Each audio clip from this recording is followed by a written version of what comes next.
Imagine for a moment that it is midnight and you find yourself alone in a dimly lit library, a sanctuary of forgotten whispers and ancient truths. The air is heavy with the scent of aged parchment, and the flickering light of a single candle dances across towering shelves, casting long, trembling shadows. Each book here seems to hum with secrets, as if the very pages could speak of the mind's deepest, most unsettling riddles. In this quiet hour, as the world outside slumbers, a question begins to form, soft as a sigh, yet sharp enough to pierce the stillness. What happens when philosophy, the very tool we wield to make sense of our existence, instead unravels the fabric of everything we hold as real? Philosophy has long been a guiding star, a lantern in the dark, illuminating the paths of morality, purpose, and self. But there are ideas, disturbing, jagged ideas, that do not comfort or clarify. Instead, they challenge the bedrock of our assumptions, forcing us to confront a world where certainty is nothing more than a fragile illusion. These are the concepts that creep into the mind like a cold draft through a cracked window, stirring doubts about who we are, why we act, and whether anything we believe to be true can withstand scrutiny. They are the shadows of thought, lurking at the edges of our understanding, daring us to peer into the abyss of existence itself. Picture a reality where the ground beneath your feet is not as solid as it seems, where every step forward might reveal a chasm of questions with no answers. What if the self you cling to is a mirage? What if the moral compass guiding your choices points to nothing but empty space? These disturbing philosophical ideas are not mere intellectual exercises. They are invitations to dismantle the very framework of your world. They ask you to stand at the precipice of meaning and gaze into a void that gazes back, unblinking. And yet, there is a strange beauty in this unraveling, a quiet thrill in stepping into the unknown, even as it chills the soul. Take a moment to reflect on this. Let the weight of such inquiries settle over you like a soft, heavy fog. Have you ever felt the tremor of a thought so profound, so disquieting, that it seemed to shift the very air around you? Perhaps it was a fleeting doubt about the nature of your own will, or a late-night wonder about whether the life you lead holds any inherent purpose. In this library of the mind, where every shelf groans under the burden of humanity's oldest questions, we begin our journey not with answers, but with the courage to ask, to wonder, to let the familiar dissolve into mystery. As the candle flickers, casting its frail light across the spines of ancient tomes, consider this. The most unsettling ideas are often the ones that strip us bare, leaving us vulnerable to the raw, unfiltered essence of being. They do not offer solace, but they do offer something else, a mirror held up to the soul, reflecting not just who we are, but who we might become if we dare to look deeper. And so, with an open yet cautious mind, we step into these shadows of thought, where the whispers of forgotten thinkers echo through the midnight air, urging us to question everything we thought we knew.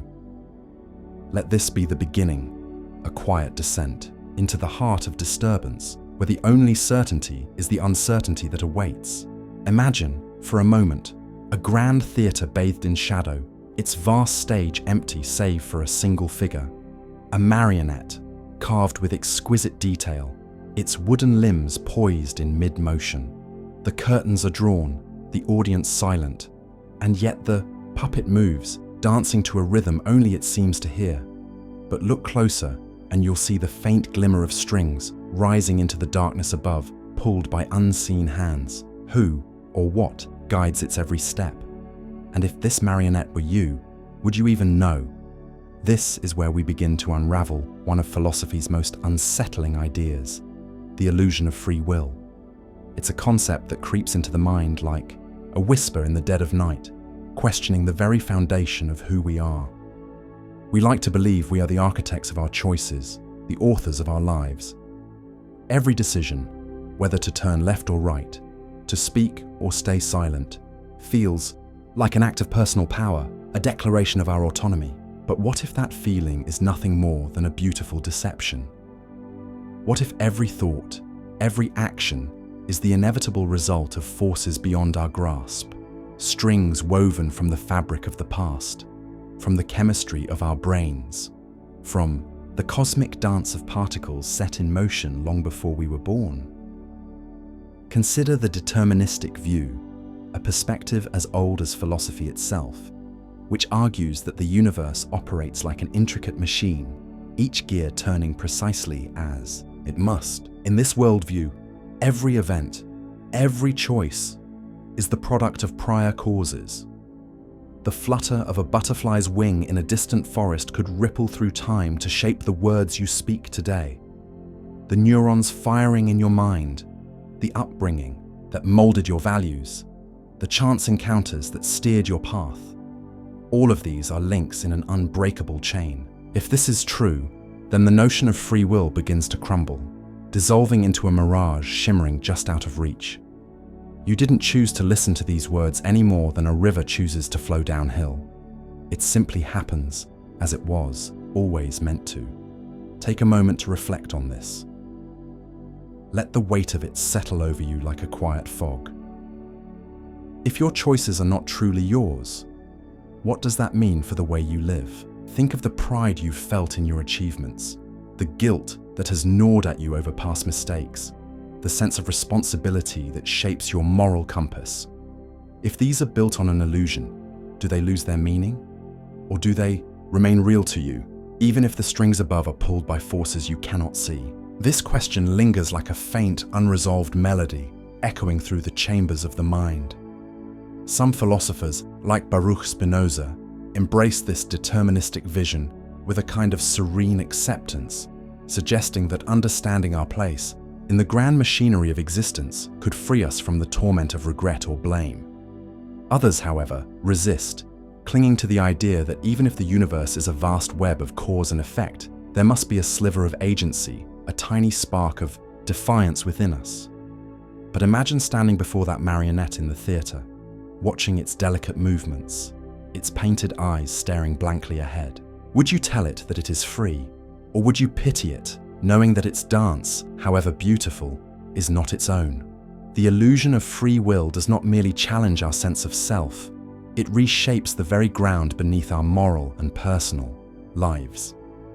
If we are not the true authors of our actions, then how do we judge others or ourselves? A kind act, a cruel word, a life-altering decision, do these become mere ripples in an endless stream of inevitability? Perhaps the most haunting aspect of this idea is not the loss of control, but the possibility that we've never had it at all. And yet, as the theatre lights dim and the marionette's dance slows, there's a strange comfort in wondering if freedom, even as an illusion, still allows us to feel the weight of our choices, to live as if we are the ones pulling the strings. Let this thought drift with you now, like a shadow that follows without sound. Whether we are truly free or merely players in a scripted performance, the question itself invites us to look deeper, to question the nature of our existence with a quiet, persistent curiosity. For in this theatre of the mind, the act of wondering might be the closest we ever come to cutting the strings. Imagine for a moment that you are walking through a city at the height of day, surrounded by a symphony of life. The streets pulse with hurried footsteps, voices weave through the air in a tapestry of laughter and frustration, and faces, countless faces, pass by, each carrying a story you'll never know. But as you walk, a strange thought creeps in, soft as a whisper, yet sharp enough to pierce the noise. What if none of this is real?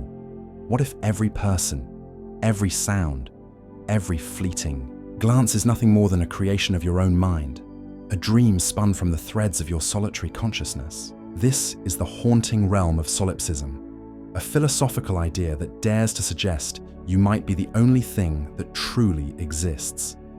It's a notion as old as thought itself, rooted in the ancient musings of thinkers who gazed inward and found, not certainty, but a profound and unsettling question. Can I ever truly know that anything beyond my own mind is real? Picture yourself standing still in that bustling city, the world moving around you like a vivid painting come to life. You reach out to touch a stranger's shoulder, to hear their voice, to feel the warmth of connection. But what if that warmth is an illusion, a mere echo of your own longing? What if every interaction, every shared moment, is just a shadow play performed on the stage of your singular existence? Consider the weight of this idea as it settles over you like dust in a forgotten room. If solipsism holds even a fragment of truth, then the people you love, the friends who've shaped your days, the enemies who've scarred your nights, none of them might possess a consciousness of their own. They could be figments, intricate and beautiful, but ultimately hollow, existing only because your mind wills them to. And yet, how vivid they seem, how real their laughter feels in your memory, how sharp their words can wound. Is it possible that such depth, such complexity, is merely a projection of your inner world? Or do they, somewhere beyond the veil of your perception, dream of you in return, wondering if you are the illusion in their story? Take a moment to reflect on this. Let the thought linger, not as a burden, but as a quiet mystery. Feel the solitude it implies, but also the strange power. If you are alone in this vast theatre of existence, then every beauty, every horror, every fleeting joy is yours to shape, yours to hold. But with that power comes an ache, an isolation so profound it can feel like staring into an endless void. What would it mean to live with this uncertainty? To carry the possibility that no one else truly sees, feels, or knows as you do? Would it change the way you speak to others, the way you search for meaning in their eyes? Now, imagine turning away from the city, stepping into a quieter place, a park perhaps, where the noise fades and the world seems to hold its breath. You sit beneath a tree, its branches swaying gently as if in conversation with the wind. Is the tree real? Is the wind? Or are they too mere extensions of your thought, painted into being by a mind that cannot bear to be alone? Solipsism does not demand belief. It simply asks you to consider the edges of what you can know. It invites you to look at the world with a gaze both curious and cautious, to wonder if the boundaries between self and other are as solid as they seem. As you sit there, under that imagined tree, let this idea drift through you like a slow-moving river. There is no need for answers, not now. Solipsism is not a verdict, but a question, one that lingers long after the city's noise returns, long after the faces blur into memory. It is a quiet disturbance, a ripple in the still waters of certainty, asking you to ponder the nature of your reality and whether in the end you walk this path alone. Imagine standing on the edge of a cliff at dusk, the world below cloaked in twilight's uncertain hues, the vast expanse of the horizon stretching into an endless void. A cool breeze brushes against your skin, carrying with it an ancient silence, as if the universe itself is holding its breath. You gaze into the emptiness, searching for a sign, a whisper of purpose, but there is only the quiet indifference of the sky. What if this moment, this life, holds no inherent meaning at all? What if our deepest yearning for significance is met only with the echo of our own voice? This is the realm of the absurd, a philosophy woven into the thoughts of Albert Camus, a quiet rebellion against the silence of the cosmos. It is the tension that arises when we, as human beings, crave meaning in a universe that offers none. We are like artists, painting on a canvas that will one day dissolve into dust, desperate to craft a masterpiece even as we know it cannot last. We build monuments of purpose, through love, through ambition, through faith. Yet the void remains, unyielding, unmoved by our efforts. It does not mock us, nor does it comfort us. It simply is. And in that indifference lies a profound disturbance. If there is no grand design, no ultimate truth to uncover, then what are we to do with the weight of our own longing? Consider the lone figure on this cliff, their silhouette a fragile outline against the fading light. They have climbed this height not to conquer, but to confront, to stare into the abyss and feel the full force of its silence. This is the absurd, in its rawest form, the clash between our need for answers and the reality that there may be none to find. Camus spoke of this as a kind of existential dissonance, a rift between our hearts and the world we inhabit. We are wired to seek patterns, to weave stories that make sense of the chaos. Yet the universe does not bend to our narratives. It does not care for our triumphs or our tragedies. It rolls on, vast and incomprehensible, leaving us to grapple with the question of whether our search for meaning is a noble pursuit or a futile gesture. Take a moment to reflect on this. Feel the weight of that silence, the way it presses against the edges of your thoughts. Have you ever felt this tension within yourself, the ache for purpose in a world that seems to offer none? Perhaps in a quiet moment, late at night, when the distractions of the day fall away and you are left with only the vastness of your own questions. Camus did not leave us stranded on this cliff, however. He proposed a path through the absurd, not by denying it, but by embracing it. He suggested that we must live in defiance of the void, creating our own meaning even as we acknowledge its absence in the grand scheme. Imagine the figure on the cliff turning away from the abyss, not in despair, but with a quiet resolve. They descend the rocky path, knowing the universe will not applaud their journey, yet choosing to walk it anyway.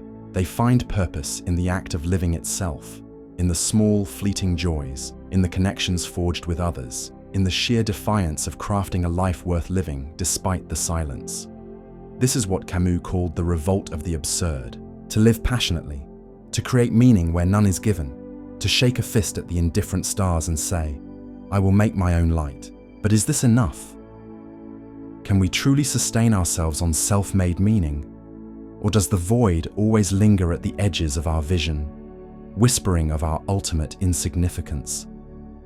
There is a quiet unease in this rebellion, a sense that we are dancing on the brink of nothingness, pouring our energy into a play that may have no audience.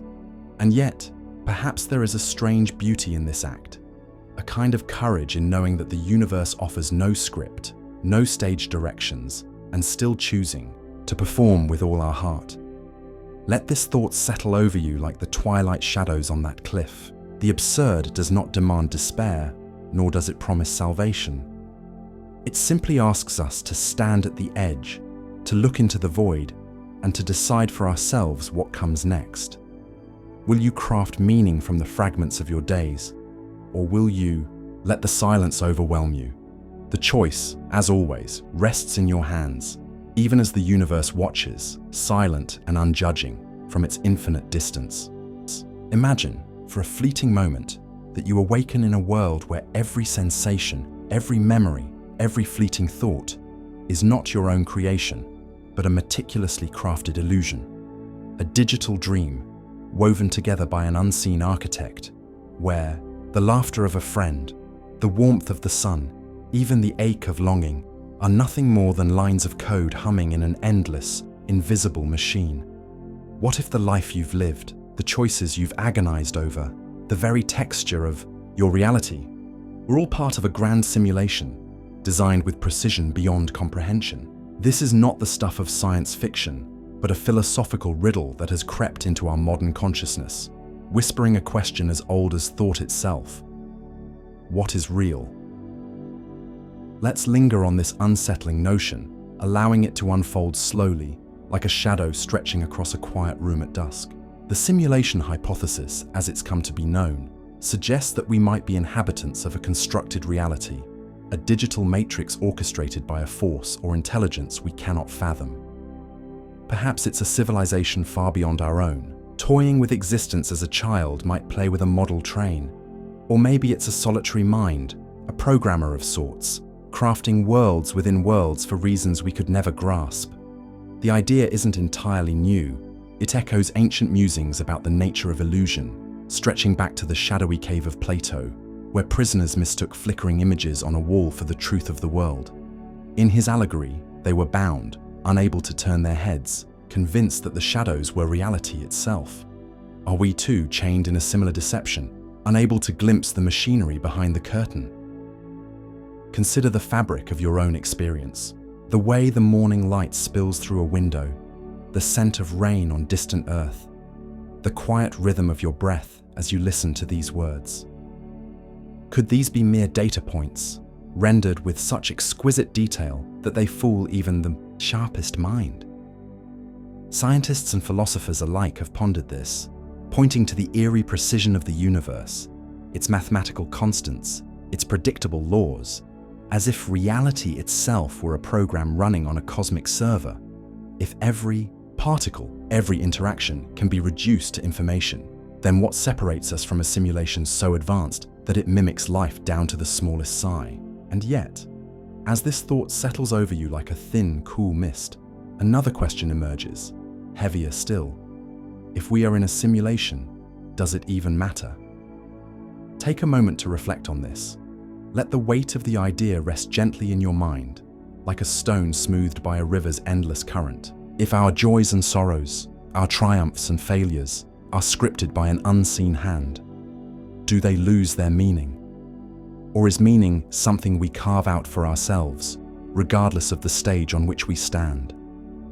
Imagine a painter, unaware they are, a character in another story, pouring their soul into a canvas. Does the beauty of their art diminish because their world is not their own? Perhaps the simulation, if it exists, is not a prison, but a canvas of its own, a space where we paint our lives, unaware of the frame that holds us. This idea tugs at something deeper, something ancient within us. Across cultures and epochs, humanity has grappled with the fear that we are pawns in a larger game. The Maya spoke of a world woven by gods, a dream that could unravel at their whim. The Gnostics whispered of a false reality, a trap set by a deceitful creator. Even today, as technology races forward, weaving virtual worlds that blur the line between flesh and pixel, we find ourselves circling back to the same eternal doubt.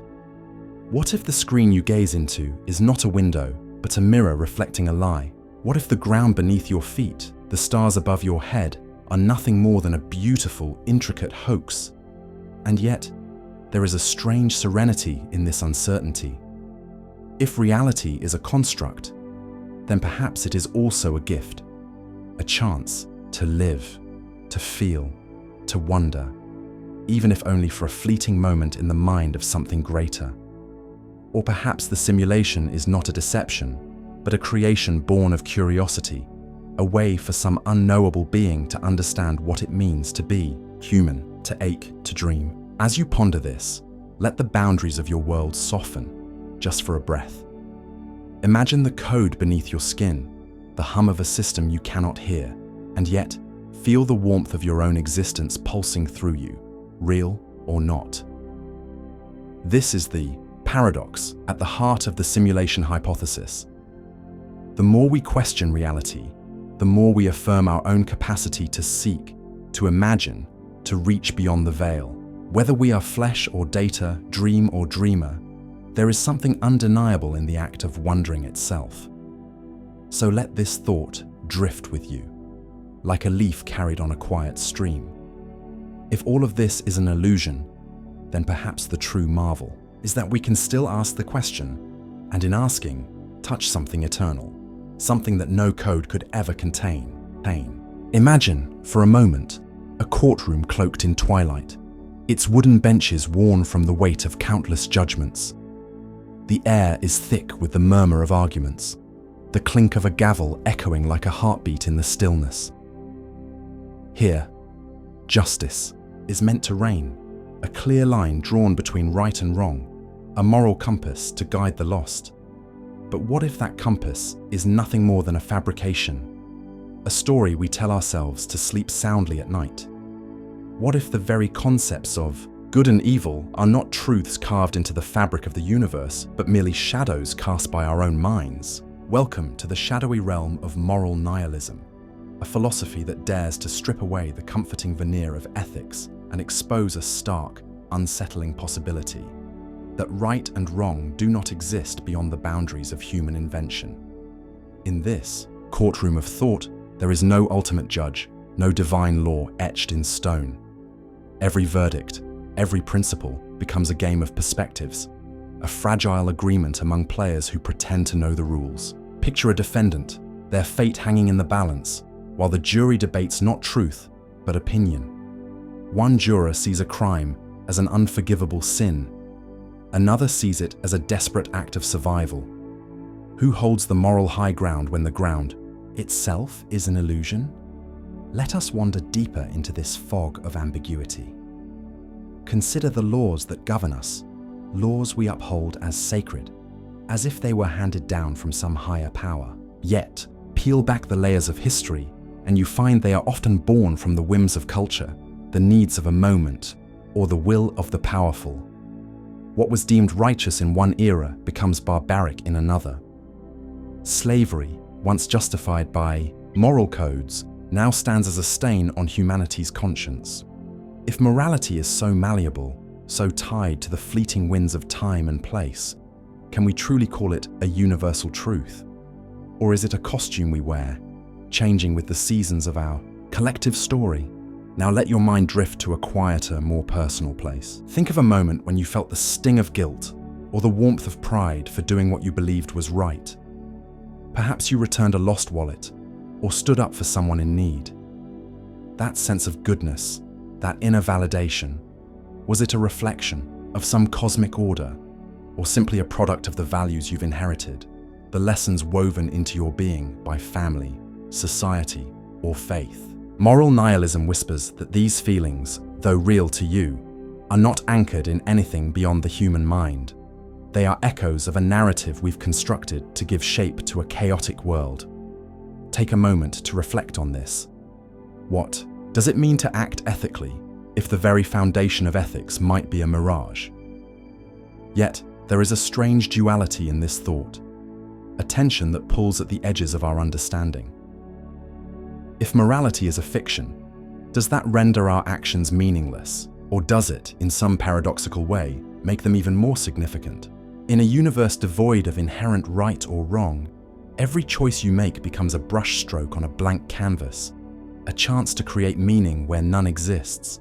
The kindness you show, the harm you avoid, perhaps these are not duties imposed by a higher law, but gifts you offer to a world that hungers for order. Or perhaps they are illusions you cling to, unable to bear the weight of a reality without guardrails. Let us linger here, in this uncertain space, where the fog of moral ambiguity obscures the path ahead. Imagine standing before a mirror, your reflection staring back with eyes that question everything. Is there a difference between good and evil? Or are they two sides of the same coin, minted by human hands? If no universal truth guides us, how do we navigate the choices that define us? Do we invent our own morality, stitching together a patchwork of beliefs to shield us from the void? Or do we embrace the emptiness, stepping boldly into a world where nothing is forbidden, yet nothing is sacred? This is the heart of moral nihilism, a philosophy that does not seek to destroy, but to reveal. It asks us to confront the possibility that our most cherished values might be mere whispers in the dark, stories we tell to keep the shadows at bay. And yet, in that confrontation, there is a quiet invitation to question, to doubt, to redefine. As you sit with this thought, let it settle over you like a soft, heavy mist. There are no easy answers here, no comforting resolutions, only the echo of a question that has haunted thinkers for centuries. If right and wrong are illusions, what then shall guide us through the night? Imagine for a moment that every second of your life, every fleeting joy, every piercing sorrow, every mundane breath you take is destined to repeat itself, not just once, but forever. Picture yourself waking up to the same sunrise, sipping the same bitter coffee, feeling the same fleeting warmth of a smile, only to stumble through the same regrets and missteps, over and over, in an endless, unbreaking cycle. This is the haunting vision of eternal recurrence, a concept whispered into the philosophical ether by Friedrich Nietzsche, a thought so profound and disquieting that it lingers like a shadow you cannot outrun.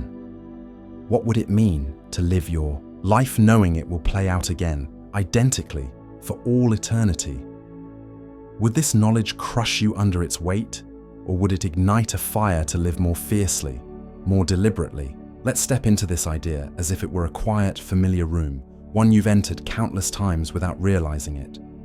Imagine a single day from your past, a day so ordinary it barely stands out. Perhaps it's a grey morning where you lingered too long in bed, the patter of rain against the window, a soft, unchanging rhythm. You rise, you move through the motions, words spoken without thought, a fleeting argument with someone you love, a moment of laughter that fades as quickly as it came. The day ends, the night falls, and you sleep, only to wake and find the same grey morning waiting for you. The same rain, the same words, the same fleeting laughter, the same ache of regret. And it doesn't stop. This day, this life, loops infinitely, each detail etched into an eternal script.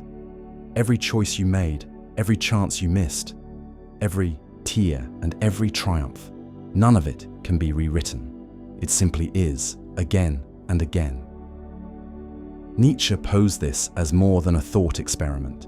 He framed it as a test of your spirit. If a demon were to creep into your dreams tonight and whisper that this eternal recurrence is your fate, would you curse the revelation, or would you embrace it with a trembling, defiant joy?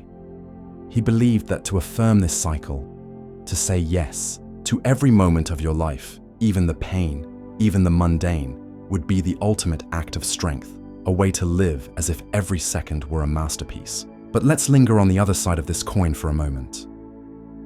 What if the weight of repetition feels like a prison? What if the thought of reliving your worst mistakes, your deepest griefs, becomes a quiet dread that gnaws at the edges of your mind?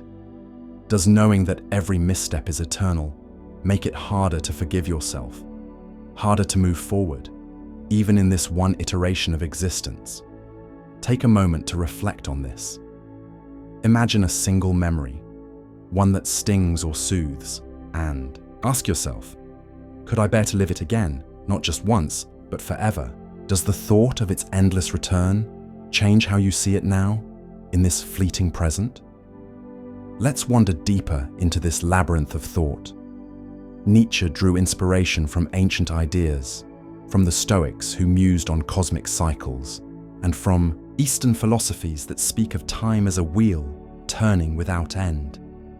But his eternal recurrence isn't just about cosmology or metaphysics. It's a mirror held up to your soul. It asks you to confront the raw texture of your existence. If life repeats, then every moment carries the weight of eternity. That harsh word you spoke in anger isn't just a passing mistake. It's a note in a song that plays forever. That quiet act of kindness, unnoticed by the world, reverberates through infinite loops. Does this magnify the smallness of your days, or does it make every gesture, every breath, a sacred act? There's a strange duality here, a tension between despair and liberation. On one hand, eternal recurrence strips away the illusion of progress. If all returns, then nothing is truly new. Nothing is ever left behind. Yet, on the other hand, it offers a radical call to presence. If this life, this very moment, is all there is, repeating endlessly, then perhaps the only meaningful act is to live it with absolute intention, to love without hesitation, to create without fear of failure, to face pain with a quiet, unflinching gaze. Nietzsche's challenge is not to escape the cycle, but to transform it into something you can affirm, something you can will to be. And yet, as we sit with this thought, a whisper of mystery remains. What if this isn't mere philosophy, but a hidden truth? What if, in some unfathomable way, we are already caught in this loop, unaware that we've walked this path 1,000 times before? The déjà vu that chills your spine, the dreams that feel too real, could they be echoes of a life already lived, a story already told? Or is this idea merely a lens, a way to sharpen our gaze on the fleeting now, to remind us that whether life repeats or not, it is ours to shape in this singular, fragile moment? Let this thought settle over you like a quiet mist. Whether eternal recurrence is a reality or a provocation, it pulls us toward a profound reckoning. It asks us to look at our lives not as a line stretching towards some distant end, but as a circle complete in every turn. And in that circle, every joy, every wound, every unspoken dream becomes eternal. How does this change the way you see the day unfolding before you? How does it change the way you see yourself? Imagine, for a moment, a small village nestled in a quiet valley, its wooden homes bathed in the golden light of a fading sun. Laughter once echoed through these narrow streets, children chasing each other under the watchful gaze of ancient oaks. But tonight, a heavy silence reigns. A calamity has struck, perhaps a flood, or a plague, or an act of senseless cruelty, and the air is thick with grief. The villagers gather in the square, their faces etched with anguish, their voices rising in desperate pleas to the heavens. They cry out for reasons, for justice, for some sign that their suffering is not in vain. Yet the sky remains indifferent, a vast, unfeeling expanse that offers no reply. This scene, though imagined, mirrors a question that has haunted humanity for millennia. Why does evil exist in a world that many believe is shaped by a force of ultimate goodness? If there is a benevolent power, whether you call it God, the universe, or something beyond name, how can such darkness be allowed to flourish? This is the problem of evil, a philosophical riddle that cuts to the very heart of our understanding of existence. It is not merely an abstract puzzle for scholars to debate in dusty halls. It is a lived torment, felt in every tear shed, every life shattered by pain that seems utterly senseless. Consider the weight of this tension. On one hand, we yearn to believe in a world governed by kindness, where justice ultimately prevails, where suffering has a purpose, even if we cannot yet see it. On the other, we are confronted daily with horrors that defy explanation, natural disasters that bury entire communities, acts of violence that steal innocence, diseases that ravage without mercy. How do we reconcile these realities? Is evil a necessary shadow cast by the light of good, or does its presence suggest something far more troubling, that no one, no thing is truly watching over us? Some have sought answers in the idea of a test, a trial through which we are meant to grow. Picture a blacksmith forging a blade, subjecting it to fire and hammer not out of cruelty, but to strengthen its core. Could our pain be such a forge, crafting resilience or wisdom from the raw material of our souls? Yet this thought falters when we consider the scale of certain tragedies. What lesson could possibly justify the loss of a child, the destruction of entire civilizations? The metaphor of the forge begins to feel like a hollow excuse, a story we tell ourselves to mask the chaos we cannot bear to face. Others have ventured darker paths, suggesting that evil is not a deviation, but an intrinsic part of reality, as fundamental as gravity or time. Imagine a tapestry woven from threads of light and shadow, where removing the dark strands would cause the entire design to unravel. In this view, evil is not an intruder to be eradicated, but a counterpart to good, a balance that must exist for the world to hold its shape. Yet this too leaves a bitter taste. If cruelty and suffering are inevitable, are we then doomed to accept them, to shrug at the cries of the afflicted as merely the cost of existence? And then there is the most unsettling possibility of all, that evil's presence points to an absence, a void where we once imagined a caring hand. What if the villagers' pleas fall on deaf ears not because they are unworthy, but because there is no one to hear them? What if the universe, in all its vastness, is indifferent to our pain, a cold machine that churns on without thought for the lives it grinds beneath its wheels? This thought lingers like a chill wind, stripping away the comfort of meaning, leaving us bare before the raw fact of suffering.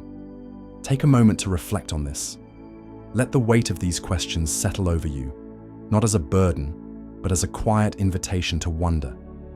Have you ever stood in the aftermath of loss, searching the silence for an answer that never came? Have you ever questioned whether the pain you felt or witnessed carried a hidden purpose, or whether it was simply a cruel accident of chance? As we sit with these thoughts, let us not rush to conclusions. The problem of evil is not a knot to be untied with haste, but a mystery to be held gently, like a fragile, ancient relic whose full story we may never know. Perhaps the villagers in our imagined square will never receive the answers they seek. Perhaps their cries will echo into the night, joining the countless voices across history that have asked the same unanswerable question. And yet, there is something profound in their asking, in their refusal to let suffering pass without a plea for understanding. It is a reminder that even in the face of darkness, the human spirit persists in reaching for light, for meaning, for something beyond the storm. Let this thought linger as the night deepens around that quiet village, as the stars emerge one by one, silent witnesses to a pain they cannot heal. What do you believe? Does evil whisper of a hidden purpose, or does it stand as a stark challenge to everything we hope is true? The answer, if there is one, lies somewhere in the vast, unspoken spaces between. Imagine for a moment that you stand at the edge of an endless crossroads, the horizon stretching out in every direction, each path uncharted, each choice a thread in the tapestry of who you will become. There is no map, no guiding star, only the weight of infinite possibility pressing down upon you. This is the essence of existential freedom, a gift that feels at times like a burden heavier than any chain. What does it mean to be utterly free, yet wholly responsible for every step you take? Let this question linger in the quiet of your mind as we wander into the heart of existential dread, a shadow cast by the very liberty we so often crave. The philosophy of Jean-Paul Sartre, a thinker who gazed unflinchingly into the void of human existence. Freedom is not a mere luxury or a fleeting moment of choice. It is absolute, unrelenting, and inescapable. You are, as he would say, condemned to be free. Picture yourself at that crossroads again, the dust of countless paths swirling at your feet. There is no one to blame for the direction you choose, no divine hand to guide you, no predetermined fate to absolve you of the consequences. Every decision, whether to love, to create, to destroy, or simply to stand still, becomes a reflection of your essence, a statement of who you are. But here lies the dread. If there is no inherent meaning in the world, no cosmic blueprint to follow, then the weight of crafting that meaning falls entirely on your shoulders. How do you bear such a load without buckling beneath it? This dread is not born of external threats or looming dangers. It is a quiet, internal tremor, a realization that bubbles up in the stillest hours of the night. It whispers that your life is a blank canvas, and while you hold the brush, there are no instructions, no gallery to judge your work, no assurance that the colors you choose will ever make sense. Sartre believed that we often flee from this freedom, seeking refuge in what he called bad faith, pretending that our choices are dictated by roles, expectations, or circumstances beyond our control. We tell ourselves we must act a certain way because of our job, our family, our past. But in the piercing light of existential thought, these are merely excuses. The truth remains. You are free, terrifyingly so, and every moment you live is a testament to the choices you alone have made. Take a moment to reflect on this. When was the last time you felt the weight of a decision, not just in its outcome, but in the way it defined you? Did you embrace that freedom, or did you look for a way to escape it, to pass the responsibility onto something or someone else? Consider the lives of those who have faced this dread head-on, who have stood at their own crossroads and chosen paths that defy explanation. Artists who pour their souls into works that may never be seen. Revolutionaries who risk everything for a cause with no promise of victory, or even the quiet individual who chooses to live authentically in a world that demands conformity. Their freedom is their burden, their dread a silent companion. Yet, in embracing it, they carve out a meaning that, while fragile and fleeting, is uniquely their own. Is this not the paradox of existence? That the very thing which unsettles us, this boundless freedom, is also the source of our potential to create, to become, to transcend. But let us not shy away from the shadow this freedom casts. The dread it brings can feel like a mantle of darkness, heavy over the heart. A reminder that there are no guarantees, no ultimate truths to anchor us. If life's meaning is ours to forge, then every misstep, every doubt, Every regret becomes a part of that creation. We cannot look to the stars or to ancient texts for absolution. We must face the mirror of our own making. And in that reflection, we might find not just fear, but a strange, quiet strength, a recognition that even in the absence of certainty, we persist, we choose, we exist. Let this thought settle over you like a soft, inescapable shadow. What paths have you walked, knowing full well the weight of your freedom? What meanings have you dared to craft in a world that offers no promises? As you linger at this crossroads in your mind, feel the vastness of your choices, the quiet dread of responsibility, and perhaps, beneath it all, the faint pulse of possibility. For in this freedom, terrifying as it may be, lies the chance to shape a life that is undeniably, irrevocably yours. Imagine, for a moment, a ship setting sail on a boundless sea, its weathered hull creaking under the weight of countless voyages. This vessel, known by a name whispered through generations, has braved storms and calm alike, its timbers kissed by salt and sun. But as the years pass, every plank, every nail, every tattered sail is replaced, piece by painstaking piece, until nothing of the original remains. Yet the sailors still call it by the same ancient name, swearing it is the very same ship that first touched the water centuries ago. And so, a question drifts into the quiet of your mind, carried on the tide of thought. If every part of something is changed, is it still the same thing at all? This is the heart of an old philosophical riddle, often called the ship of Theseus, a paradox that tugs at the very notion of identity. Picture that ship in your mind's eye, its silhouette against a crimson sunset as it glides through time itself. Each repair, each replacement, is a small transformation, unnoticed in the moment. Yet over decades, it becomes a complete rebirth. The ship's name endures, its story is told in taverns and logbooks, but is its essence truly unbroken? Or has it become something new, wearing the mask of the old? This question isn't just about ships or objects. It reaches deeper into the core of who we are. Consider your own body, your own self. Every cell in you regenerates over time, sloughing off the old to make way for the new. Your skin, your blood, even the bones that anchor you to the earth, they are not the same as they were a decade ago. Memories, too, shift like sand in the wind, some lost to the depths, others reshaped by the stories we tell ourselves. If every part of you is in flux, are you still the same person you once were? Let this thought settle over you like a gentle mist, obscuring the horizon. Perhaps you remember a version of yourself from years past, a child laughing in a sunlit field, a young dreamer scribbling hopes in a notebook. Do you feel a thread connecting you to that person? Or does it seem as though they are a stranger, a ghost wearing your name? Philosophers have wrestled with this for centuries, debating whether identity lies in continuity, in memory, or in some intangible soul that defies the decay of the physical. Some might argue that the ship remains itself because its purpose, its journey, its name persist through the changes.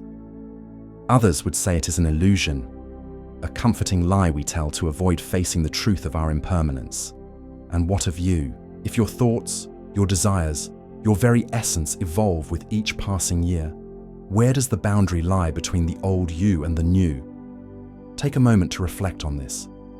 Let your mind wander to a memory of yourself, perhaps a quiet afternoon, long ago, a version of you that feels both familiar and distant. Do you sense a unity, a single story binding that person to who you are now? Or do you feel the weight of transformation, as though you've been rebuilt, piece by piece, into someone new?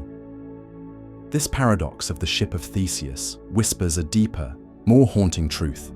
Identity might not be a fixed point, but a river, ever flowing, ever changing, yet still called by the same name.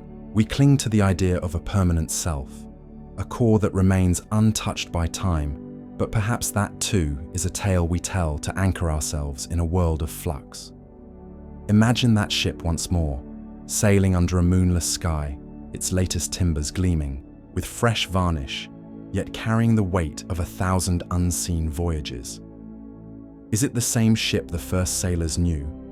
Or is it a successor, a shadow of what was? And you, when you look in the mirror tomorrow, will you see the same person staring back, or someone subtly, irrevocably new? Let this mystery ripple through your thoughts, like waves lapping against an ancient hull. There are no easy answers here, only the quiet invitation to ponder what it means to be, to endure, to become. As the ship sails on in your imagination, disappearing into the mist of the unknown, carry this question with you, not as a burden, but as a compass guiding you through the uncharted waters of the self. Imagine for a moment that the universe operates with the precision of an ancient, unyielding clock. Every tick, every tock is a predetermined step in an endless dance of cause and effect, a mechanism so vast and intricate that even the slightest quiver of a leaf or the fleeting thought in your mind was written into its design eons ago. This is the realm of hard determinism, a philosophy that strips away the comforting veil of choice and reveals a reality where fate is not a suggestion, but an absolute. What if every path you've ever taken, every word you've spoken, every breath you've drawn was never truly yours to decide? Let that thought settle into the quiet corners of your mind, like a shadow cast by an unseen hand. Picture yourself standing at the edge of a great cosmic machine. Its gears grind with relentless certainty, each piece interlocking with the next. No room for deviation, no space for chance. You are a gear within this machine, turning as you must, unable to alter your course, even if you wish to. Your joys, your sorrows, your triumphs, and your failures. They are not the fruits of your will, but the inevitable outcomes of a script penned before time itself began. Consider the weight of this idea. If every moment of your life is preordained, does the struggle for control, for meaning, hold any purpose? Or is it merely the illusion of resistance, a futile rebellion against a machinery that cannot be stopped? This is not a gentle philosophy. It does not offer the solace of free will's promise, nor does it whisper reassurances of autonomy. Instead, it confronts us with a cold, mechanical inevitability.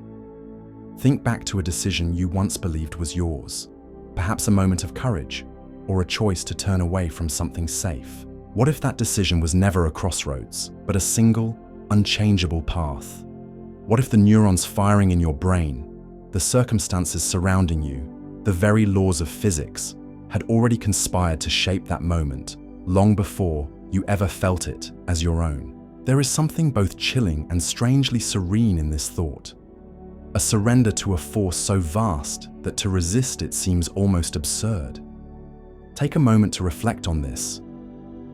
Let your mind wander to the idea of fate as an unbreakable chain.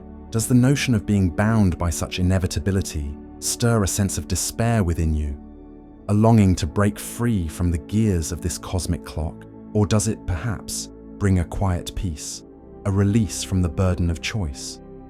Imagine letting go of the weight of decisions, of guilt, of the endless question of what if. If all is determined, then perhaps there is no blame to bear, no regret to carry. Yet in that same breath there is no pride to claim, no victory to truly own. The clock ticks on, indifferent to your musings, its rhythm a reminder that even this very thought, this very pause, was always meant to be. Consider too the ancient Stoics, who grappled with a similar vision of destiny. They spoke of amor fati, the love of fate, a call to embrace what is, to accept the unchangeable with grace rather than resentment. But can we truly love a fate that feels like a cage? Or does acceptance become merely another turn of the gear, another predetermined response? The Stoics believed that while we may not control the events of the world, we could control our reactions to them. Yet, under the lens of hard determinism, even that inner resolve, that quiet defiance, might be nothing more than the next inevitable click of the machine. There is a haunting beauty in this philosophy, though, if you allow yourself to linger on it. If all is fated, then every moment, every fleeting smile, every tear, every whisper of the wind becomes a necessary part of a grand, unfathomable design. You are not lost in chaos, but woven into a pattern too vast to comprehend. Perhaps there is a strange comfort in being so intricately placed, even if you cannot see the whole, or perhaps the coldness of this truth lingers, a reminder that to be a gear is to be without agency, a piece rather than a creator. Let this thought drift with you now, like the steady, unyielding rhythm of that cosmic clock in the distance. Whether it brings you unease or a quiet resignation, allow it to sit with you for a moment longer. What does it mean to live in a world where escape from fate is not just difficult, but impossible? Does the absence of choice diminish the value of your journey, or does it cast it in a new, enigmatic light? The gears turn, the seconds pass, and somewhere in the vast machinery of existence, your place, whether chosen or not, remains. Imagine for a moment that the world around you is not as it seems, that every pebble beneath your feet, every gust of wind brushing past your skin, might hold a quiet, secret awareness. What if consciousness, that elusive spark we claim as our own, is not confined to the human mind, but woven into the very fabric of existence? Let this thought settle over you like a soft, enigmatic mist, as we wander into the realm of Panpsychism, a philosophy that dares to suggest that everything, from the smallest grain of sand to the farthest star, might be alive in some unfathomable way. Picture yourself standing by a river at twilight, the water's surface shimmering with the last traces of fading light. You lean down and whisper a question into its current, a fleeting wonder about the nature of life. And in that stillness, you almost feel a response, a subtle murmur in the flow, as if the river itself is listening, pondering your words with an ancient, patient mind. This is the heart of panpsychism, the idea that consciousness is not an anomaly of flesh and blood, but a fundamental property of the universe, as intrinsic as gravity or time. It suggests that the stone you skip across the water, the tree casting its shadow over the bank, even the air you breathe, might possess some rudimentary form of awareness, a silent sentience we cannot grasp, but can only imagine. This notion stretches back through the ages, echoing in the animistic beliefs of ancient cultures who saw spirits in mountains and voices in the wind.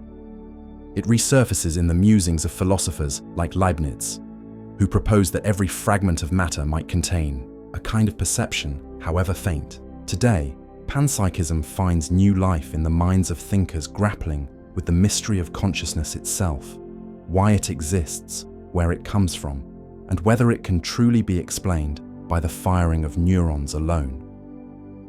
If the material world is not merely dead stuff, but imbued with some form of mind, then the boundary between us and it begins to blur. Are we not then part of a vast, interconnected awareness, a cosmic tapestry where every thread hums with life? Take a moment to reflect on this. Close your eyes, if only for a breath, and feel the ground beneath you. Is it merely inert? Or could it be that the earth itself senses your presence in a way beyond our understanding? Let this possibility linger, not as a certainty, but as a quiet invitation to see the world anew. Now consider what this means for our place within the grand scheme of things. If the universe is awake, if every atom carries a whisper of consciousness, then we are not solitary beings gazing out at a lifeless void. We are participants in a dialogue older than time, surrounded by a chorus of unseen minds. Yet this idea also stirs a gentle unease. If a stone can perceive, if a star can feel in some alien way, what do they make of us? Are we noticed, judged, or simply ignored by the countless entities we pass each day?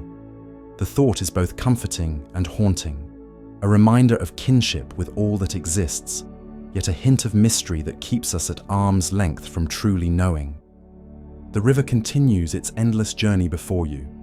Imagine it carrying not just water, but thoughts, faint and formless, blending with the rustle of leaves and the sigh of the evening breeze. Panpsychism asks us to entertain a world where nothing is truly silent, where every fragment of reality might hold a hidden spark. It does not demand belief, only curiosity, a willingness to wonder if the universe looks back at us when we gaze into its depths. And in that wonder, there is a strange serenity, a sense of being woven into something far greater than ourselves, even if we can never fully comprehend its nature. Let this idea bloom in your mind like a quiet, otherworldly flower unfurling its petals slowly as the night deepens. What if everything around you is alive in ways you cannot see or hear? What if, in this very moment, you are not alone, but surrounded by a vast, silent awareness? Rest with this thought, letting it drift through you like the river's gentle current, carrying you into a space of calm and endless possibility. Imagine standing alone on a desolate railway track, shrouded in a thick, silvery fog that clings to the earth like a whispered secret. The air is heavy, damp with the scent of rain, and in the distance, a low, mournful hum begins to grow. A train, unstoppable, hurtling toward an inevitable collision. You glance down at the tracks and see the cruel geometry of a split path. On one side, a single figure stands unaware, bound by fate to the rails. On the other, a small group huddles, equally oblivious, their lives hanging in a balance only you can tip. A lever rests cold and unyielding in your hand. Pull it, and the train veers, sparing many but condemning one. Leave it untouched, and the lone soul survives at the cost of the rest.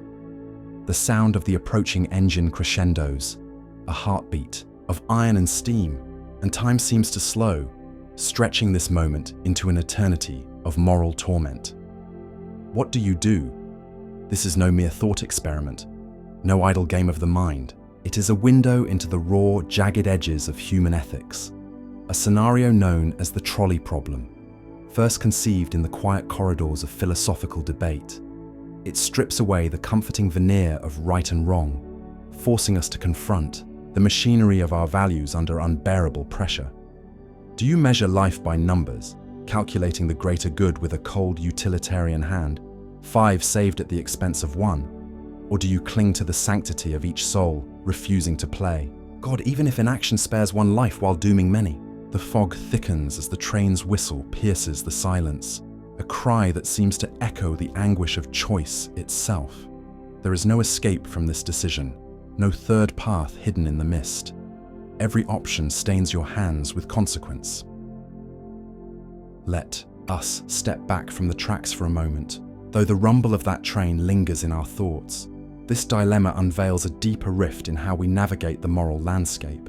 On one side stands utilitarianism, a philosophy born from the minds of thinkers like Jeremy Bentham and John Stuart Mill, who argued that the right action is the one that maximizes happiness for the greatest number. In their view, the lever must be pulled. 5 lives outweigh 1, a simple arithmetic of ethics. But the weight of that single life, the face you might glimpse through the fog, refuses to dissolve into mere numbers. What of their story? Their unvoiced dreams? Can a life be reduced to a digit in a grand equation?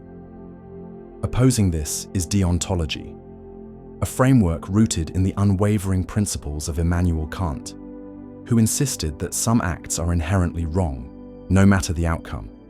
To pull the lever is to actively cause a death, to become complicit in an act of violence, even if it saves others. For Kant, the moral law within us demands we respect each person as an end in themselves, not a means to a greater good. To leave the lever untouched, then, is not cowardice, but conviction, a refusal to cross an invisible line, even as the cost mounts in lives lost. Yet, as the train's roar grows deafening, can such rigid ideals hold against the visceral scream of impending loss? Take a moment to reflect on this. Where does your instinct guide you in this fog-laden crucible? The trolley problem does not merely test our ethics. It reveals the fragility of our moral certainties. It asks us to grapple with the unbearable tension between action and inaction, between the collective and the individual. In real life, we rarely face such stark choices on literal tracks, but the echoes of this dilemma ripple through our world. Consider the decisions of leaders during crises, allocating scarce resources, deciding who gets aid and who does not. Think of the surgeon in a war-torn hospital, choosing which patient to save when time and tools run thin. Even in our personal lives, we weigh sacrifices, balancing the needs of loved ones against others, often without realizing we stand at our own invisible lever. And so, the fog on that railway never truly lifts. The train's whistle fades into memory, but its question persists, haunting the quiet corners of our conscience.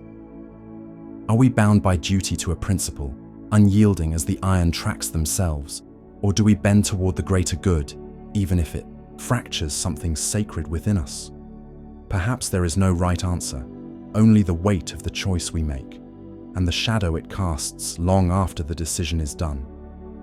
Let this thought linger, like the distant echo of a train vanishing into the night, as we stand still on the tracks of our own moral reckonings. Imagine a world where the line between what's real and what's crafted blurs so completely that you can no longer tell the difference. Picture yourself scrolling through an endless cascade of images on a glowing screen, each one more polished, more perfect than the last. Lives curated to the point of artifice, yet they feel more tangible than the mundane reality outside your window. In this strange, shimmering landscape, the concept of truth seems to dissolve like mist at dawn. What if the stories we tell, the facades we build, have become more real than the raw, unfiltered world we once knew? Welcome to the realm of hyperreality, a place where simulations and symbols reign supreme, and the authentic slips quietly out of reach. Let's wander deeper into this idea, tracing the thoughts of a philosopher named Jean Baudrillard, who warned us of a world where the replica could eclipse the original. He spoke of hyperreality as a condition where the signs and images we create, media, advertisements, virtual spaces, begin to stand in for reality itself. Think of a theme park, a place designed to mimic history or fantasy so vividly that it feels more genuine than the past it imitates. You walk through a recreated medieval village, complete with cobblestone streets and costumed knights, and for a moment, it's as if you've stepped back in time. Yet, this village never existed. It's a construct, a simulation. And still, it shapes your memory, your emotions, more powerfully than any dusty history book ever could. What happens when these simulations multiply? When every corner of life is filtered through a lens of performance and presentation? Consider the digital age we inhabit, where social media platforms become the stage for lives that are meticulously edited. A photograph of a sunset, enhanced with filters until it glows with an otherworldly hue, garners more admiration than the real sunset you saw with your own eyes. A stranger's online persona, crafted with witty captions and carefully chosen moments, feels more relatable than the quiet, complex person sitting across from you at dinner. In this space, the curated version of life doesn't just compete with reality, it overtakes it. We begin to measure our worth not by the messy, imperfect experiences we live, but by the glossy narratives we project.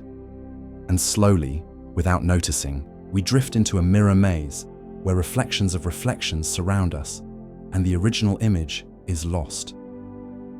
But let's pause here and ask a deeper question. Does it matter if we've strayed from the real? If the hyperreal, those constructed experiences, brings us joy, connection, or a sense of meaning, why should we mourn the loss of authenticity?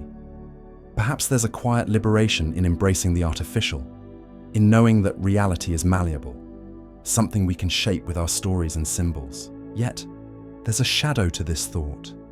If everything becomes a performance, if every interaction is mediated by a screen or a script, do we lose something essential about being human? Is there a raw, unpolished truth beneath all these layers that we're afraid to face? Or have we forgotten how to find it? Take a moment to reflect on this. Let the idea settle like a faint ripple in still water.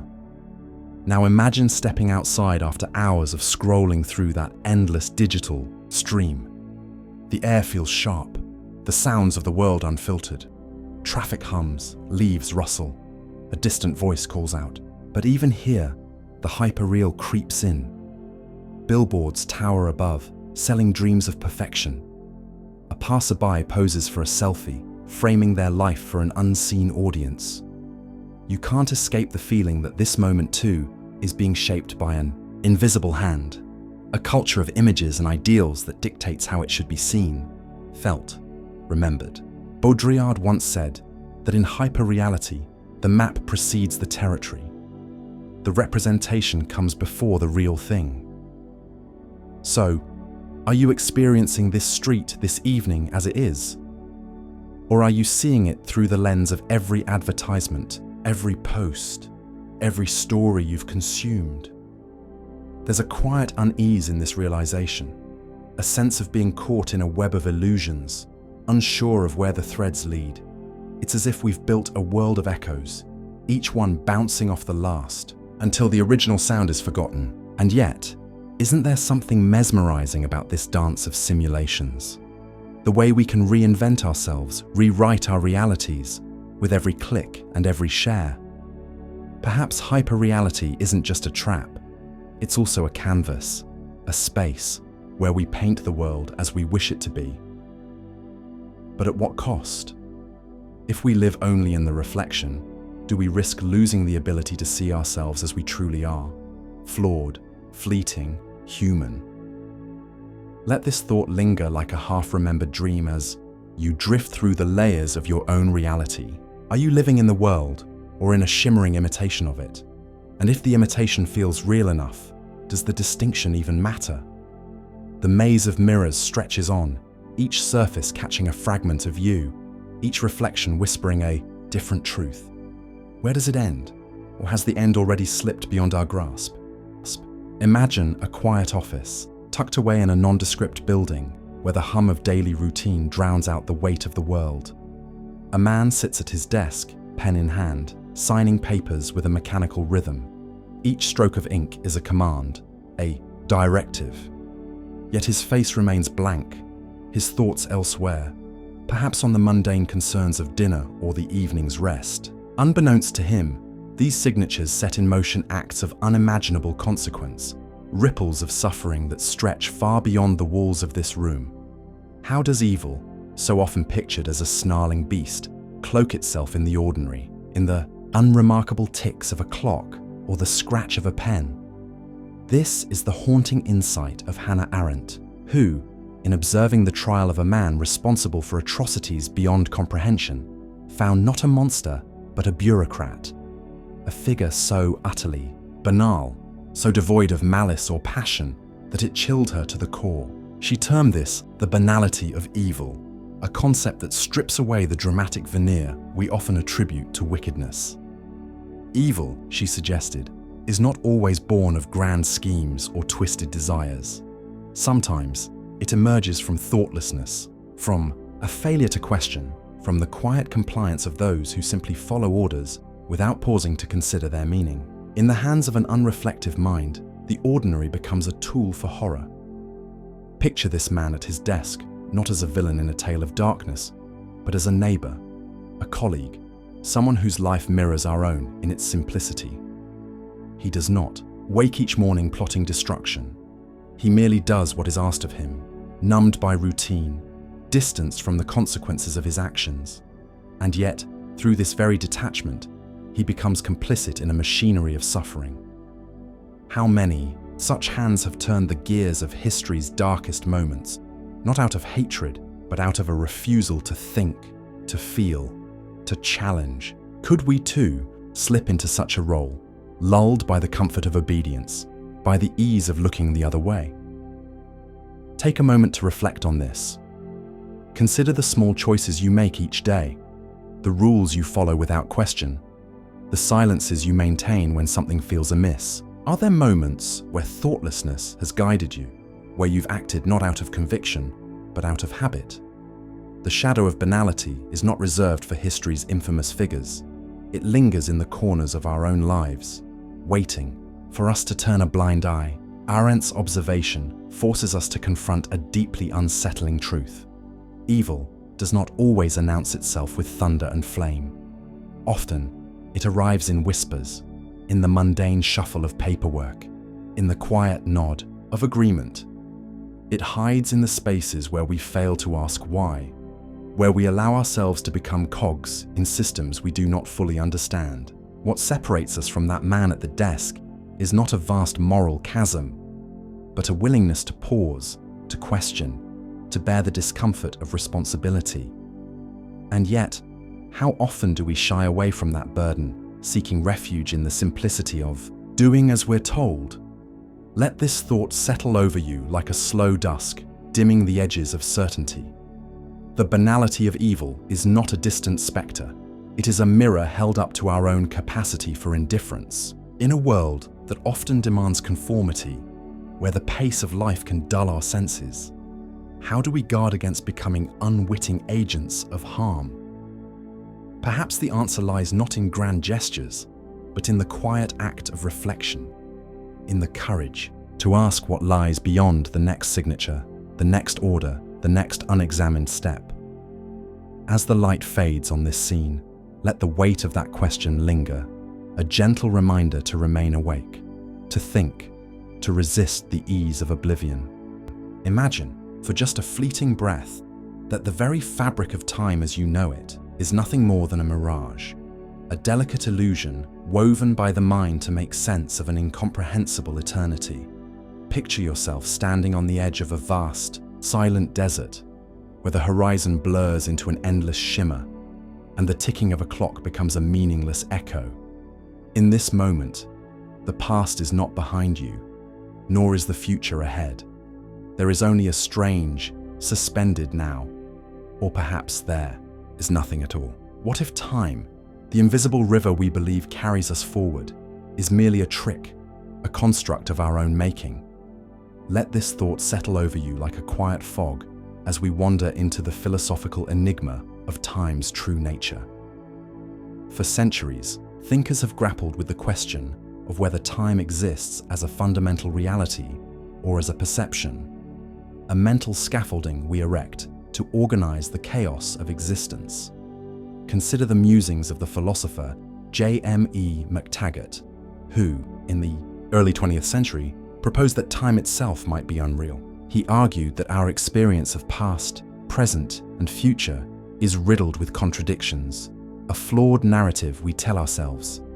To him, the passage of time was an illusion, a way of seeing that fails to capture the deeper, unchanging essence of being.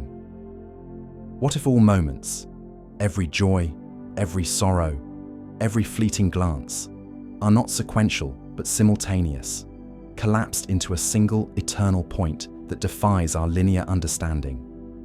Now drift with me into the realm of modern physics, where the mystery deepens. Einstein's theory of relativity whispers to us that time is not absolute, not a steady march, but a dimension intertwined with space, bending and stretching under the weight of gravity and motion.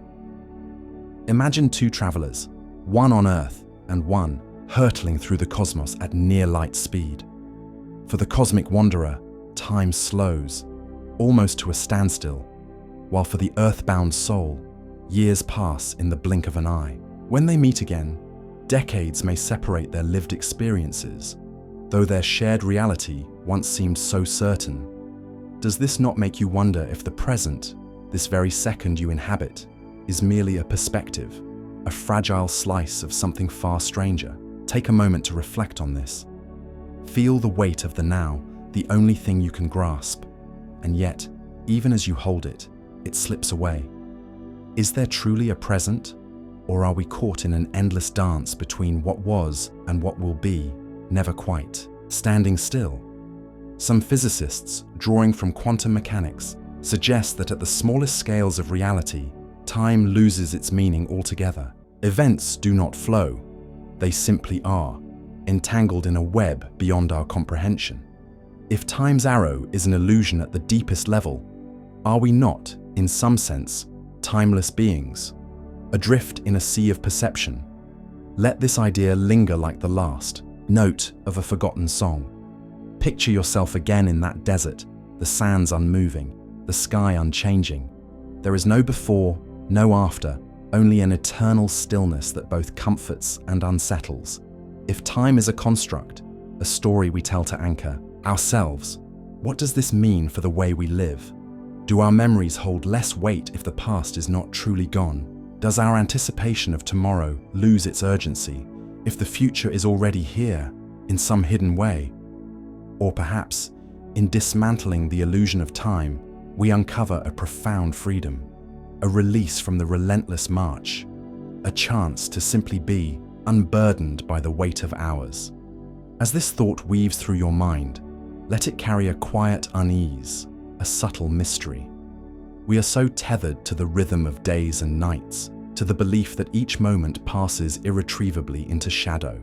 Yet, if time is but a veil, a human invention to shield us from the vastness of eternity, then perhaps we stand on the threshold of something far greater, something we cannot yet name. Rest in this uncertainty for a while, letting the boundaries of now dissolve, as if you too could slip beyond the illusion into a place where time no longer holds sway.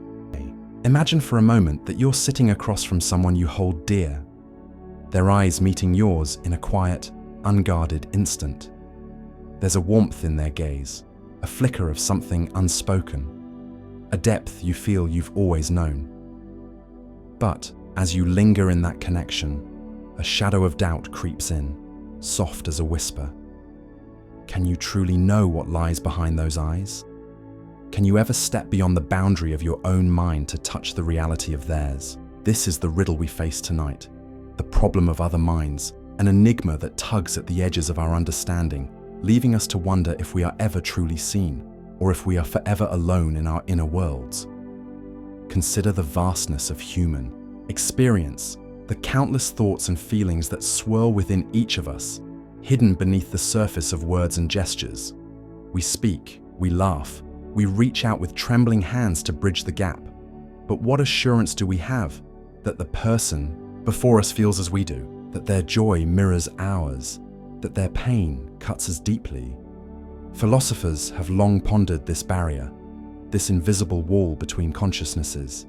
Even in our most intimate moments, there remains a chasm we cannot cross. I can see your smile, hear your voice, but your inner landscape, your fears, your dreams, the silent currents of your soul, remains a locked garden, its key beyond my grasp. And so, I am left to guess, to infer, to build a fragile trust that what I perceive in you is real. Think back to a time when you felt misunderstood, when your words seemed to fall into a void, failing to convey the storm within you. Or recall a moment of connection so profound that you believed, just for an instant, that another truly knew you. Yet even then, did a quiet doubt linger? Did you wonder if what they saw was merely a reflection of their own mind, a projection of their own hopes or fears onto the canvas of your being? This uncertainty is not merely a philosophical curiosity, it is a lived tension, a quiet ache that shapes how we love, how we grieve, how we seek to be understood. If I cannot know your mind, if I can only ever circle the edges of your truth, then am I not in some profound way alone? Take a moment to reflect on this. Let the weight of this question settle over you, gentle yet persistent, like the first drops of rain on a still evening. Have you ever felt the pang of this isolation, even amidst a crowd, even in the arms of someone you trust? What does it mean to live with this unknowing, to build a life on the fragile faith that others are as real, as complex, as wounded and wondrous as you are? Let us wander deeper into this mystery by considering the tools we use to bridge this divide. We rely on language, on shared expressions, on the unspoken language of a furrowed brow or a trembling hand. But these are imperfect messengers, often distorted by our own biases or the limits of our perception. A child's cry might signal hunger to one, fear to another, while the child's true need remains veiled. A lover's silence might be read as indifference when it cloaks a grief too heavy to name. History, too, is rife with misunderstandings. Think of diplomats misreading intent, of wars sparked by a failure to grasp another's perspective. If even our most earnest attempts to connect can falter, how can we claim to know another's mind at all?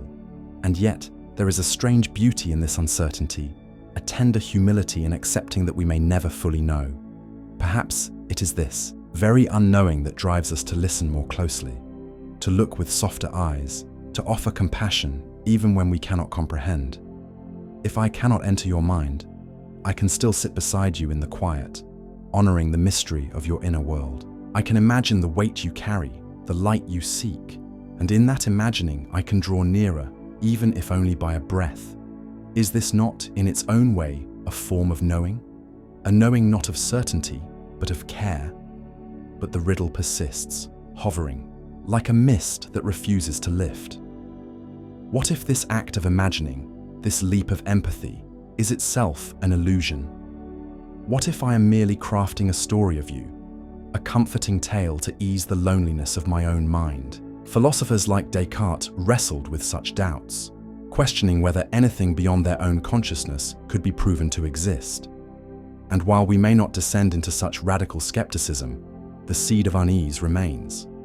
Each time I reach for you, each time I believe I've glimpsed your truth, I must confront the possibility that I am reaching into a void, speaking to a mirror of my own making. Let this thought linger for a moment. Feel the quiet tension of it, the way it tugs at the edges of your certainty, gentle yet unyielding. Imagine gazing into the eyes of someone you've known for years, searching for a sign, a flicker of confirmation that they are as real as you feel yourself to be. What do you find in that gaze? A reflection of your own longing, or a mystery that will forever elude you?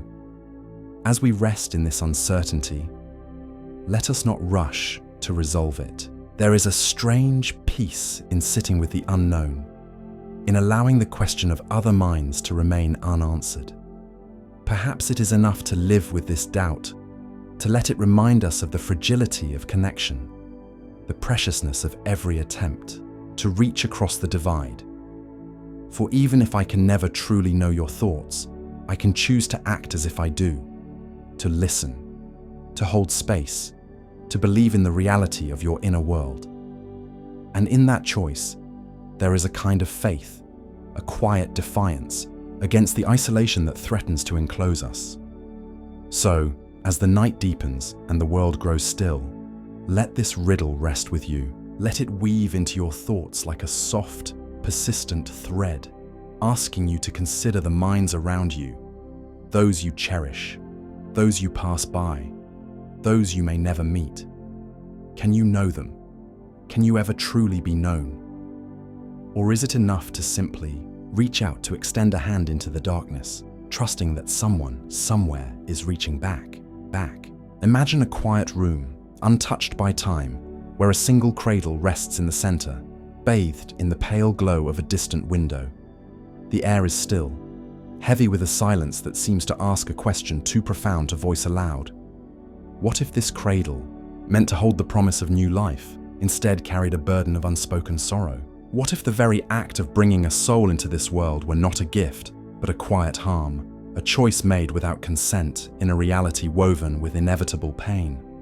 Let this thought settle into your mind, not as a judgment, but as a whisper from the shadows of philosophy, inviting you to ponder the ethics of existence itself. This is the realm of antinatalism, a perspective that dares to question the morality of birth. It is not born from cynicism or despair, but from a deep, almost tender concern for the suffering that life, by its very nature, often entails.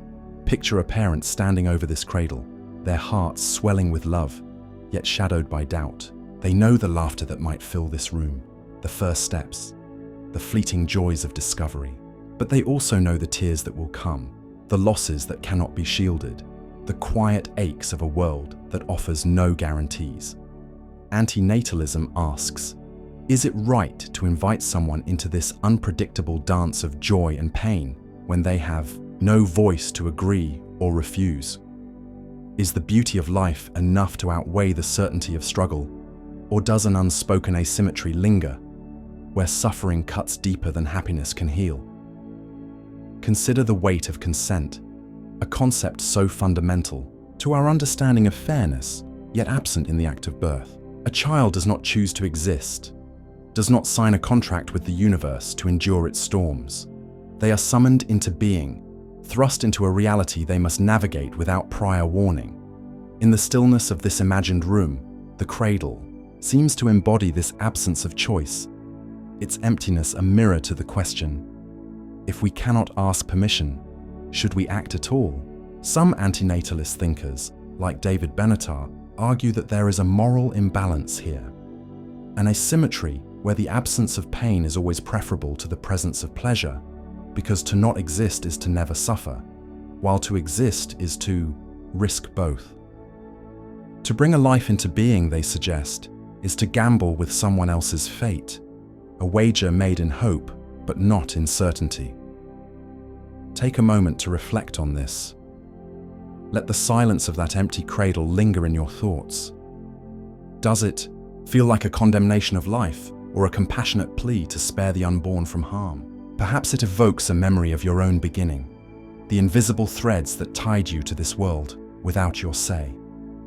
How do we weigh the unmeasurable, the potential for happiness against the inevitability of pain?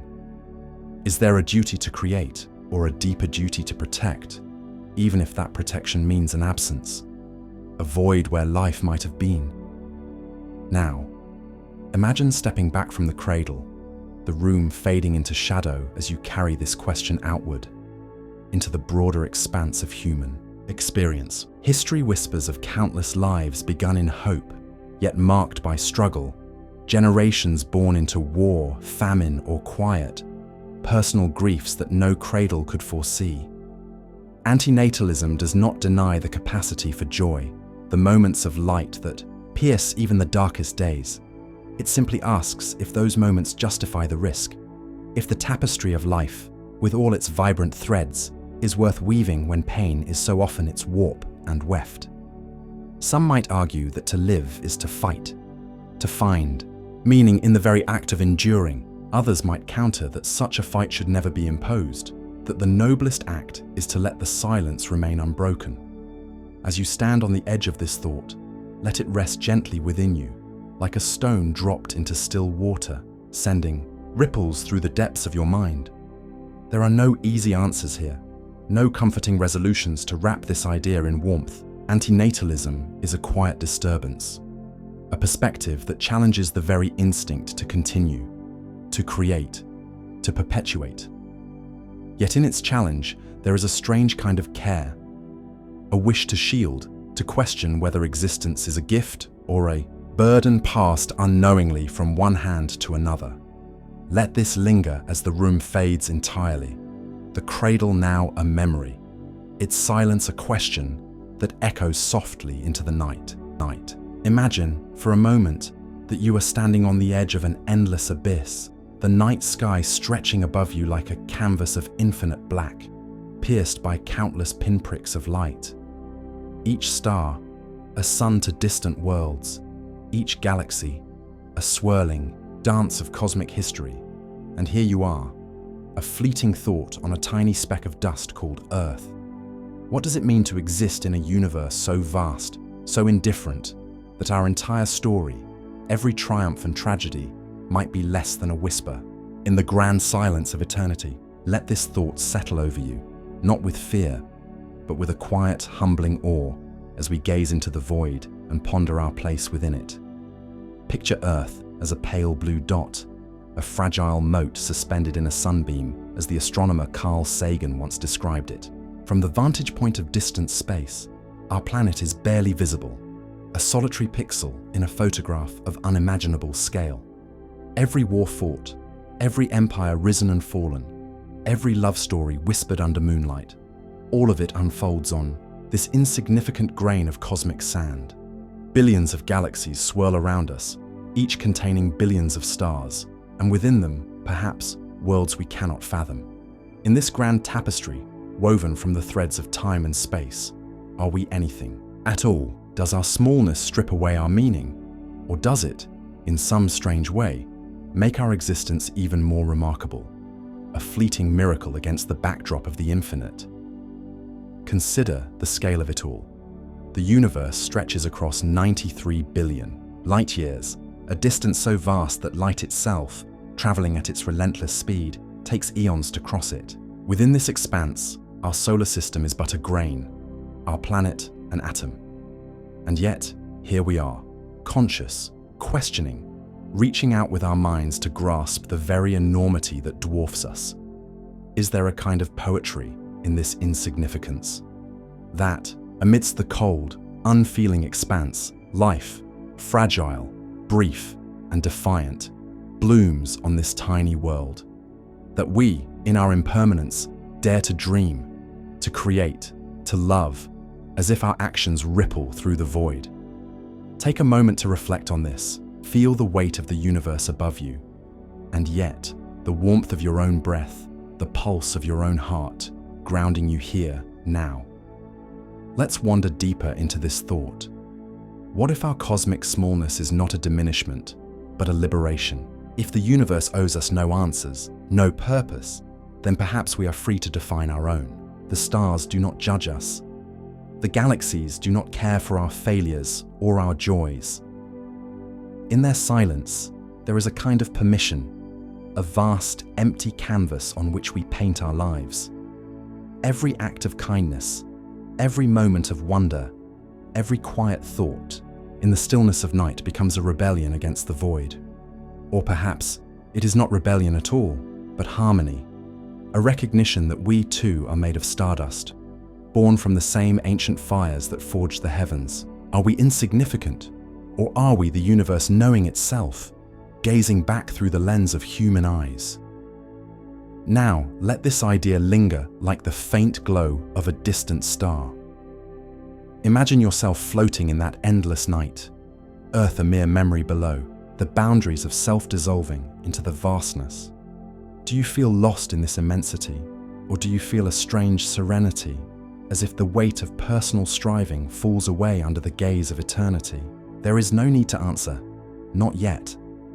Simply let the question drift with you, carried on the currents of thought, as the universe unfurls its quiet mysteries around us.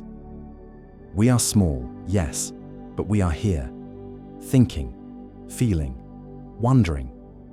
And in that, there is something ineffably profound, a whisper of meaning that even the void cannot silence. As the midnight hour deepens, we find ourselves once again in the dimly lit library, where this journey began. The ancient tomes around us seem to lean closer now, their leather spines cracked with the weight of secrets. The lone candle on the table flickers, its flame a fragile pulse in the vast darkness, nearly burned to its end. It casts trembling shadows across the walls, as if the very room is whispering one final thought. What have we learned from wandering through the labyrinth of disturbing ideas? These concepts we've pondered, each one a sharp edge against the fabric of our certainty, have not been gentle companions. They have challenged the ground we stand on, the choices we believe we make, the very reality we inhabit. And yet, as the silence of this library wraps around us like a shroud, there is something strangely comforting in their presence. Not a comfort born of answers, but of questions. Not a solace found in resolution, but in the vast, uncharted space of wonder they carve within us. What if the purpose of philosophy is not to soothe, but to stir? What if its true gift lies not in clarity, but in the courage to face the unknown, to sit with the unsettling, to embrace the disturbance? Think of these ideas as midnight visitors, arriving unbidden at the threshold of your mind. They do not knock politely. They slip through the cracks of your thoughts, leaving footprints of doubt and curiosity in their wake. They ask you to reconsider what you thought you knew about yourself, about the world, about the fragile threads that tie meaning to existence. And though their presence may feel like a weight, there is a quiet strength in allowing them to linger. For in their challenge there is an invitation to rebuild, to reimagine, to grow. Like a garden after a storm, the soil of your mind, though churned and unsettled, becomes fertile ground for new perspectives to take root. Take a moment to reflect on this. Let the stillness of this library, the faint rustle of pages in the shadows, hold you for just a breath. Have these disturbances diminished you, or have they deepened the way you see? Have they fractured your world, or have they offered a glimpse of something larger, something beyond the illusions we cling to? As the candle's flame wavers one last time, casting its final glow across the worn wooden table, consider this. Perhaps the greatest act of bravery is not to turn away from the unsettling, but to lean into it, to sit with these ideas as one. Might sit with an old friend, unafraid of the silences between words. Philosophy does not promise a destination, only a journey, a winding path through the wilderness of thought, where every question marks a step forward, even if the way ahead remains shrouded in mist. And so, as the light in this library fades to embers, I invite you to carry these disturbances with you. Let them settle into the quiet corners of your mind, like seeds waiting for the right moment to stir. Carry them into your dreams tonight, or into the silence of tomorrow, where they might whisper to you once more. For in their unrest, there is a strange and beautiful calm, a reminder that to question is to be alive, to wonder is to be human, and to embrace the unknown is to touch the infinite.